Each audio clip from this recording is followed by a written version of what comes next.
Сәлеметсіздер ме? Мен күйеуімнің маған көзіме шөп салғандығын білдім. Осы кезге дейін бір уайымдап, күйеуім менің көзіме шөп салып кетеді, басқа әйелге қарап кетеді деп мүлдем ойлаған емеспін.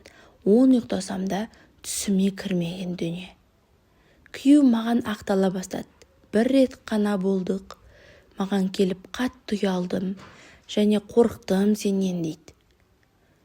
Кейіпкер өз әңгімесін бастады. Қазақша арнаға тіркеліп, видеомызға лайк басып, комментарийге айтар ақыл-кеңестеріңіз болса, қалдырып кетіңіздер. Өмірден алынған арнасында тек қана 100% өмірде болған оқиғалар ғана жарияланады. Осындай адамдардың қателіктерінен өскелең ұрпақ сабақ алсын деген мақсатта ашылған арна. Олай болса, әңгімемізді баяндайық. Бір рет қана болдым. Сенен ұялдым, бірақ егерде мен шынайы сенің көзіне шөп салам деген ниетте болсам, саған осының барлығын айтпас едім деді. Ішімдікке сол күні тойып алып, білмей қалдым дейді. Басқа қалаға командировкаға кеткен күйеуім сол жақта бір рет қана барып, сол бір рет барған кезде бір әйелмен бір рет болып қойған. Мен ол әйелді мүлдем танымаймын да дейді. Мен өзім не істерімді білмей жүрмін. Менің ішім алай-дүлей, бірақ күйеуіме деген жек көрініш, айғай-шу арамызда болған жоқ. Бірақ мен іштей тынып жүрдім. Күйеуімнің мені жақсы көретінін білемін. Маған көңіл бөледі үнемі, вниманиені жақсы аударатын. Енді осы маған күйеуімнің көзіме шөп салғандығын білгелі бері, күйеуіме қайта-қайта қоңырау шалып, қайта-қайта хабарласып жатырмын. Қанша шу шығарсам да, мен ойлаймын, бұл әдейі емес жасалған дүние үшін біздің отбасымыз сол үшін ойран болмайтын шығар деп. Себебі үйіміздің бір емес 3 баламыз бар. Олар үшін біз нашар ата-ана болып көрінгіміз келмейді, және де олар да бақытты отбасында өсуге тиісті. Олар жаңағыдай күйеуімнің білместікке салынғанына балаларым кінәлі емес. Біз отбасында балаларымыздың көзінше бір рет ұрсып та, айғайласып та көрмегенбіз. Кәдімгідей айрандай ұйып отырған отбасы едік. Айрандай ұйып отырған отбасы болсақ та, осындай болды. Білмеймін, әлде мүмкін біреулердің көзі тиді ма? Енді ары қарай мен не істейтінімді білмеймін. Ұрсам ба, жоқ одан ары екеуміздің қарым-қатынасты түзейтейін ба? Менен қандай қателік кетті, әлде қателіктің барлығы менен ба? Мен ойымда күйеуіме деген бір түйірде, титтей де болсын күмән болмаған. Арамызда ашық диалог жүретін, әңгімені үнемі ашып айтатынбыз. Проблемалар болса, үнемі екеуміз екі жақтап талдап шешімін табатын едік. Жақсы қарым-қатынасымызды құртып алдық. Қазір де жылап қала беремін. Ол маған бірден айтса, мен жылап қалам. Өз-өзіме қалай келерімді білмей жүрмін. Бірақ мен үндемеген адам болсам да, менің де шыдамым шегіне жетті. Күйеуім бір рет емес, бірнеше рет менің көзіме шөп салғанын білдім. Күйеуіме қанша жерден қой деп айтсам да, күйеуім қоймады. Бір рет жасалынған нәрсе, бір рет жасалынған көзге шөп салу қайталана береді деген рас екен. Мен басында осы сөзге мүлдем сенбедім. Бірақ өзімнің басымнан өткеннен кейін ғана барлығын түсіндім. Ажырасайық дедім. Күйеуім келісім берген жоқ. Күйеуіме мен де ерегісіп, оған бір рет көзіне шөп салдым.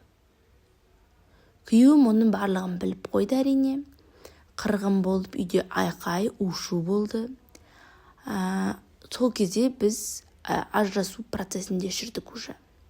Жаңағыдай хайвай болған кезде біз ажырасып бастадық, бірақ екі жақтың адамдары біздерді қосты күйеуімізді. Күйеуім сонда да менің жаңағыдай оның көзіне шөп салғанымды біліп, мені үнемі даттап, ұрсысқан сайын барлық нәрсемді бетіме айтатын.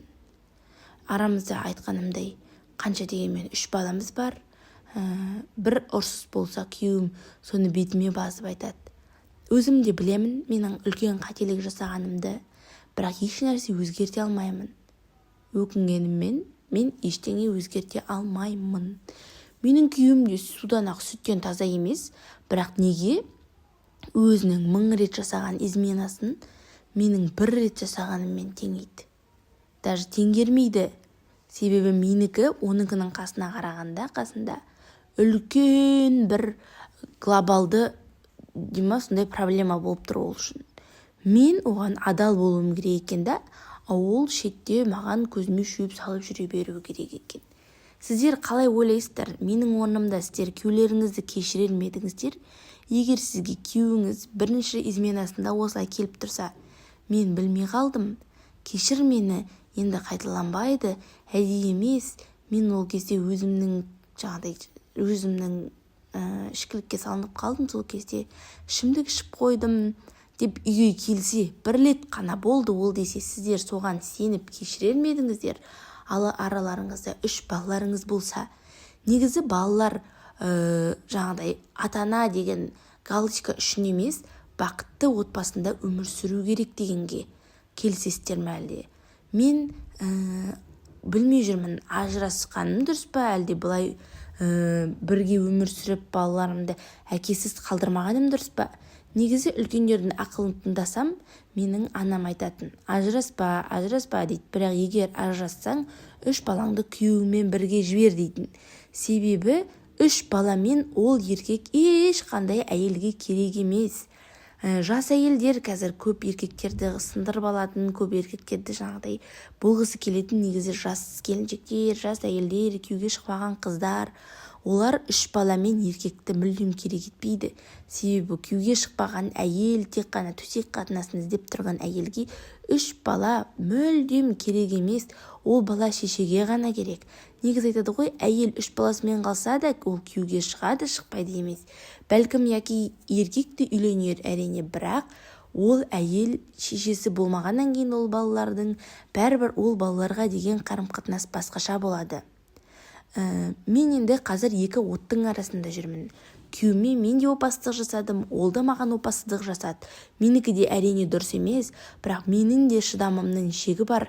Мені адам демеген, менің айтқан сөзіме түкіріп қараған адаммен мен арғаратай бір төсекте ұйықтап, бір дастарханның басында тамақ ішіп отыра аламын деп айта алмаймын. Күйеуім ажырасуға келісімін бермей жатыр, себебі мен 3 баланы саған тастап кетемін деп айтқанмын. Енді мүмкін ол әйелі оны керек етпей қалған болар, білмеймін. Бұл оқиға менің дәл қазір басынан өтіп жатыр деп кейіпкер өзінің жанайқайын жеткізді. Кейіпкерге айтар ақыл кеңестеріңіз болса, комментарийге пікірлеріңізді қалдырып кетіңіздер. Кейіпкеріміз комментарийлеріңізді оқитын болады. Даттамай, жақтап, кішкене осы кейіпкеріміздің жағдайына кіруді сұраймыз. Әрине, өзіміздің басымыздан өтпегеннен кейін біз де біреудің проблемасын онша қатты түсіне алмаймыз, әйелдерді кінәлаймыз. Әрине, шапалақ 2 алақан соғыса ғана болатындығын ұмытпайық. Сіздермен болған өмірден алынған арнасы тек қана өмірде болған 100% шынайы оқиғаларды ғана жариялаймыз. Келесі оқиғаға дейін сау болыңыздар.